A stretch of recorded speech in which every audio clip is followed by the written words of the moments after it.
Жанагы айткан сөзүмдүн уландысы мумиё кандай жаратылат, каяктан чыгат, эмнеден, составы эмнеден, ушул убакка чейин белгисиз.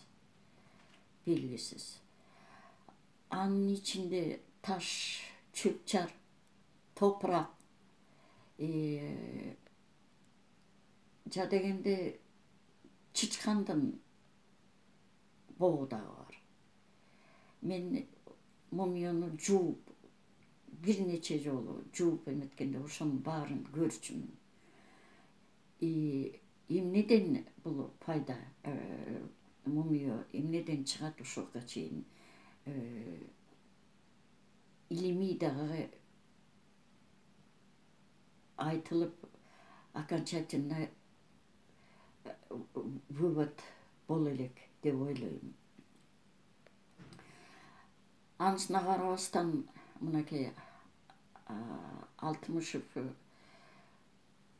ошол мумия менен азыркы күндө компания Refresh Life'та 80ге жакын барлыгы азыктарыбыз бар. Анын ичинен 19-у мумиядан жасалган. Мумиядан кошулмадан чыгарган продукциябыз бар. Ар бир кишинин мүчөсүнө, органына Алтымышев өз маалында ушул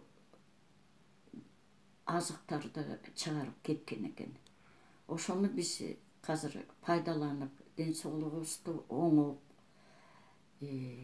андан тышкары бул компанияда жалаң бир гана маалымат бергенибиз үчүн биз акча алып отурабыз.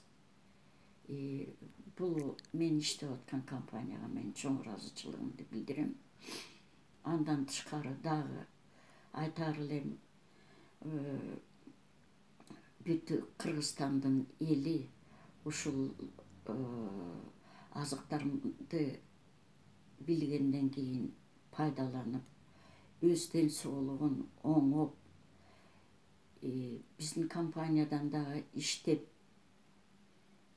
дагы экинчи жана мен айтып кеткендей акчалуу болсо компания ошол элдерге ыраазычылыгын билдирет эле.